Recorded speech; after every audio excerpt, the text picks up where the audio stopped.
Hello and welcome to PGTV News. Here are our top stories. According to the Polk County Sheriff's Office, the crime rate in Polk County has been reduced. Stay tuned to find out how much. Could Polk County teachers receive bonus checks? Find out what Polk County School Board administrators are saying. Hello and welcome to PGTV News. I'm Stephen Barnes. And I am Tina Mann. The Polk County Sheriff's Office recently released data showing crime was down 5.9% in 2018.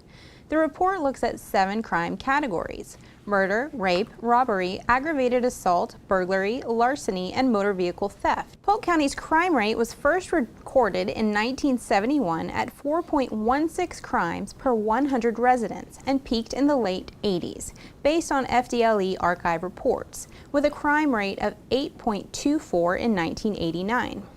Sheriff's Office spokeswoman Carrie Horstman said this is the lowest crime rate ever measured in the Polk County Sheriff jurisdiction. It's good. Another reason why Polk County is a great place to live. It is a great place to live, and Sheriff Grady Judd just doesn't tolerate crime, so we're in a good place. And there's about to be some great reasons to be a school teacher here in the Polk County School District. Officials are in favor of Governor Ron DeSantis' proposal to give over $400 million in bonuses to about 45,000 highly effective public school teachers and principals.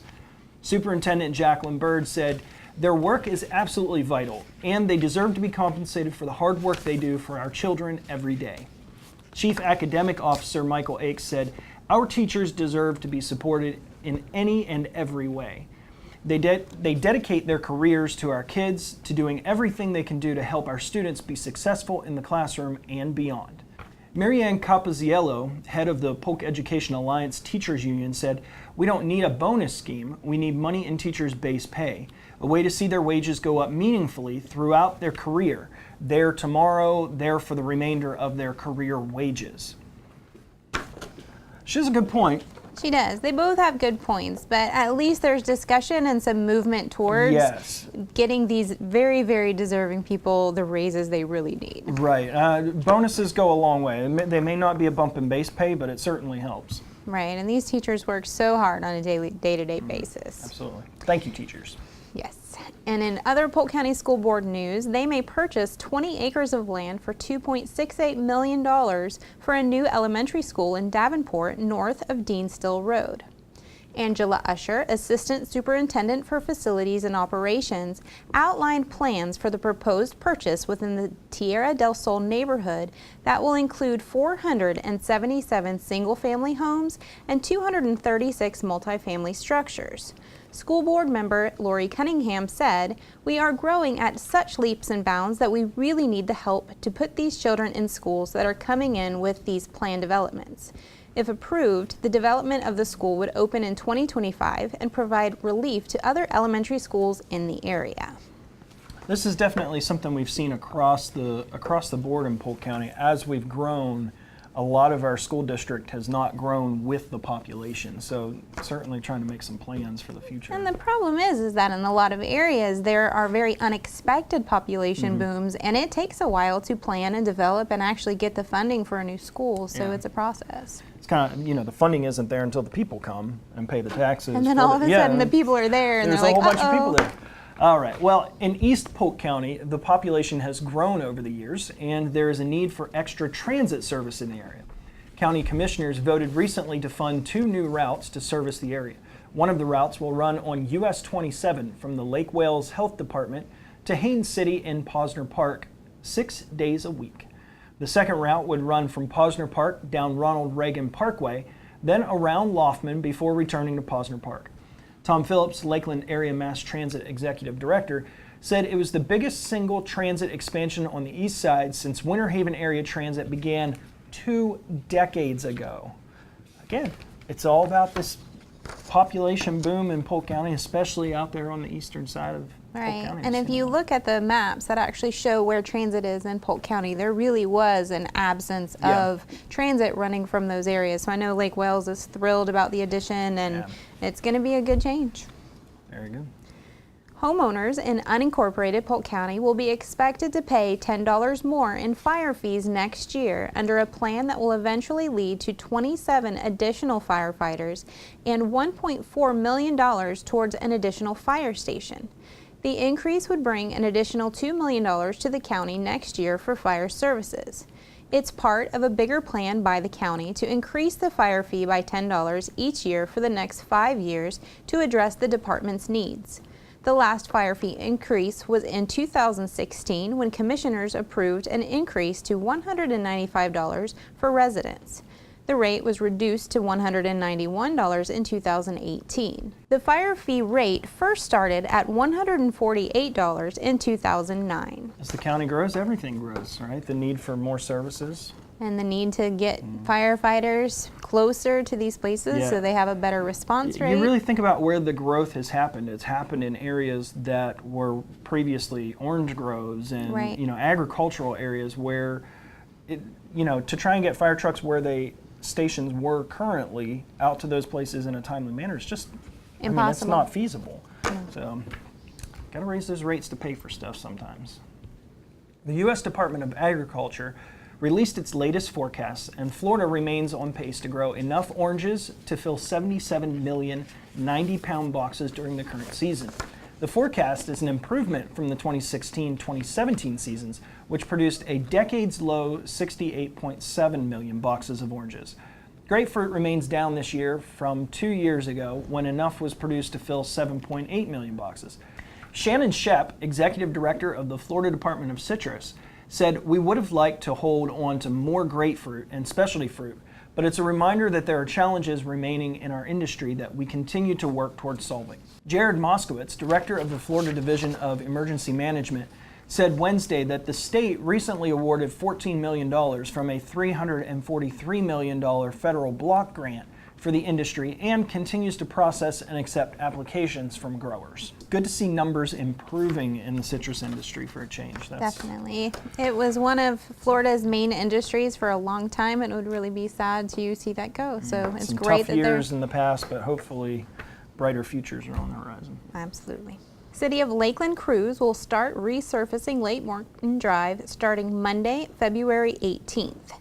The project is expected to be completed on or before Thursday, February 28th. The road will be open with lane closures for the duration of the project, so motorists should expect delays if traveling on Lake Morton Drive. The project will include 2 rectangular reflective flashing beacon systems that will be installed at the crossing near Louise Place and the crossing near Chiles Street. Angela Rao, Manager of Traffic and Parking Operations, said the design enhancements came about after we started looking at ways to improve safety around Lake Morton. We lowered the speed from 25 miles per hour to 20 miles per hour, and we installed designated parking boxes. These next improvements are part of the overall solution to enhance safety for all of our Lake Morton users.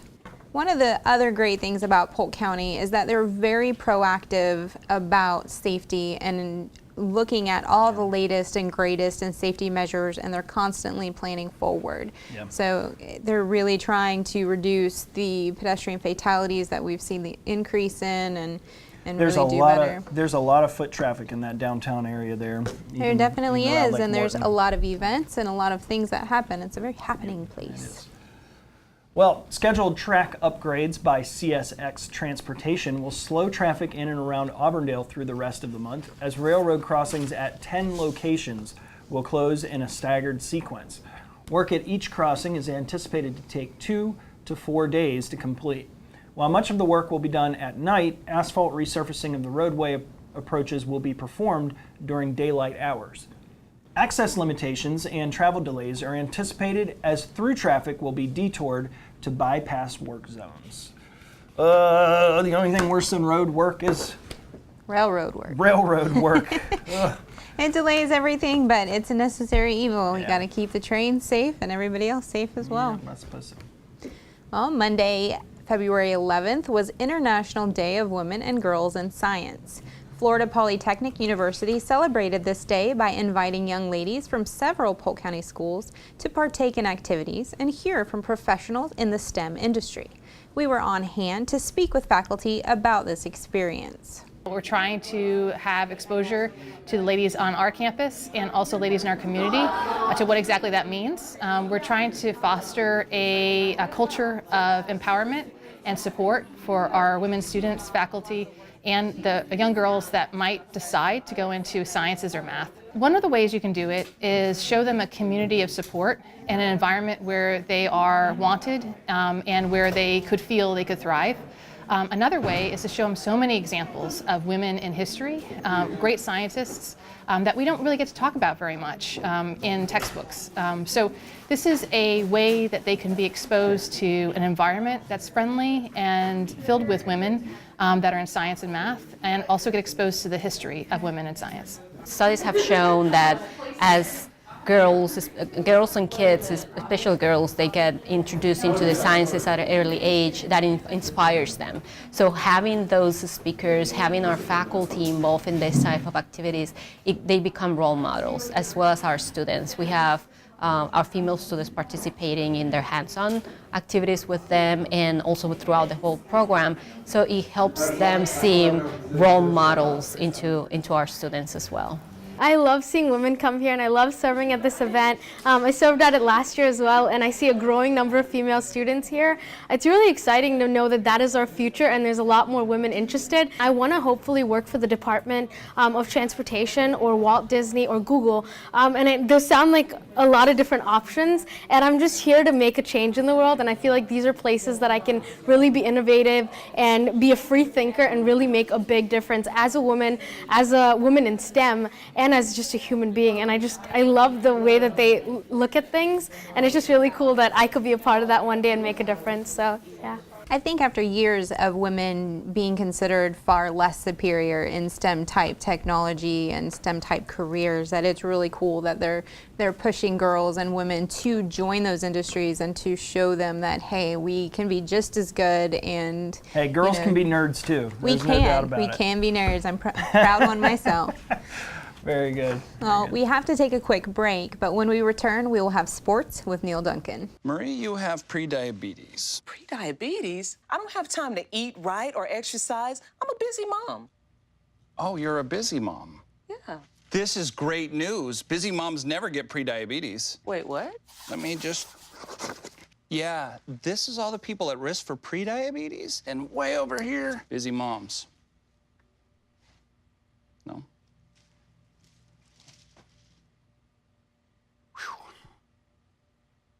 Welcome back to PGTV News. It's now time for our favorite segment, Sports with Coach Neil. Hey, thanks guys. Well, we're less than a week away from Detroit Tiger spring training. Tickets for all games are available now at the Baycare box office at Publix Field. For ticket information, you can also give them a call at 863-413-4140, or of course visit lakelandflyingtigers.com. An exhibition game against Southeastern University is scheduled for February 22nd. The Tigers then officially begin the home schedule February 24th against the Phillies. The Russ Matt Central Florida Baseball and Softball Invitational will be back in Polk County starting on February 15th. Softball games will be played at Diamondplex in Winter Haven. Baseball games will be played all over Polk County, including the Lake Myrtle Sports Park in Auburndale and the Channel Lakes Complex in Winter Haven. Well, congratulations to Bartow High School co-ed cheerleading for winning their third NHS CC National Championship and their second International Cheer Union World competition Saturday at Disney's Wide World of Sports. Also, congrats to Mulberry High School girls basketball team. This is really great stuff. They won their first title since 1943 this past week, winning the Class 5A District 8 championship. Finally, congratulations to Lake Wales senior Summer Baker. She was only competing in her second year in weightlifting, and she finished the state runner-up in the 129-pound division Saturday at the FHSAA State Championships. For more information on all the events going on in Polk County, go to visitcentralflorida.org. Back to you guys. Thank you for the sports report, Neil, and thank you, ladies and gentlemen, for tuning in. Remember to tune in again next week for another installment of PGTV News. We'll see you next time.